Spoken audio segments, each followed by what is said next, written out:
चला आज आपण शिकूया नवीन ऍक्टिव्हिटी। हा काय दगड आणि हा काय कागद।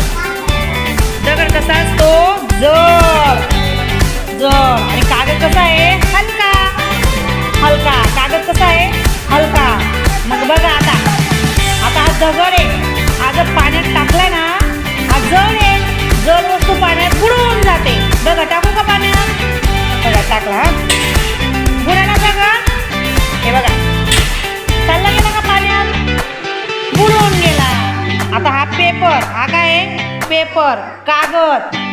कागद हलका आहे, बघा आता कागद बुडतो का बघा बुडाला का